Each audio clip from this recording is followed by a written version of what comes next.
Good day sa'yo!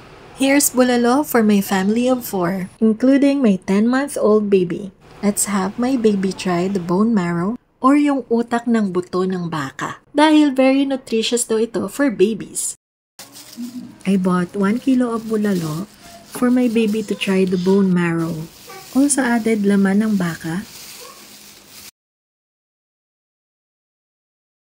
So pinakuluan ko lang muna. And then tinapon ko yung sabaw ng unang pakulo. Added drinking water again. Pagkakulo, inad ko na yung sibuyas at paminta. Added more water. Maghiwalay tayo ng portion ng bulalo kay baby. Dapat hindi pa natin titimplahan ng asin. Add the potatoes and corn. Medyo matagal na yung corn sa ref. That's why nangulubot na siya. Pero kakainin pa rin yan ni Kuya Klaus. So, inad ko na. Kukuha na ako ng utak sa buto para kay baby. Plus, sabaw.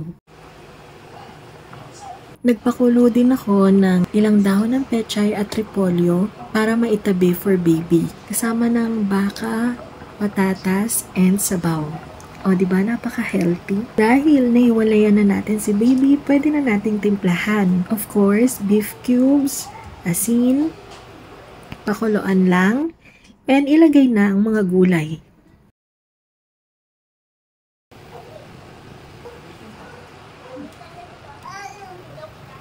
Last kulo, and done.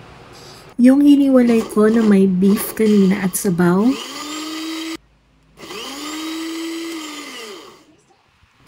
blender ko, itatago ko lang sa chiller para makonsume ni baby clean sa mga susunod na araw. Alright, first taste. Oops, nahulog! Buti na lang nasalo ng bib.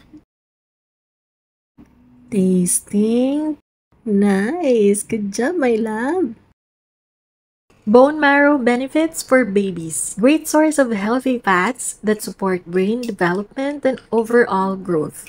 It contains vitamins and minerals like iron, zinc, calcium, phosphorus, and vitamin A, which are essential for baby's immune system, bone strength, and vision. It has gelatin and collagen, reducing the risk of digestive issues. The fats and nutrients in bone marrow are easy to digest, making it suitable for babies transitioning to solid foods. Let's try it with rice.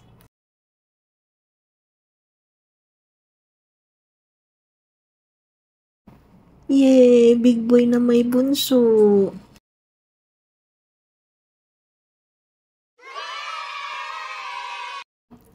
Now, Mommy's turn.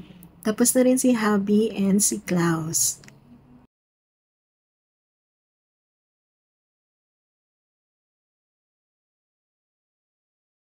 Ayan, sabi ko sa inyo, favorite ni Klaus ang corn eh. So there, kain na din kayo. Blessings!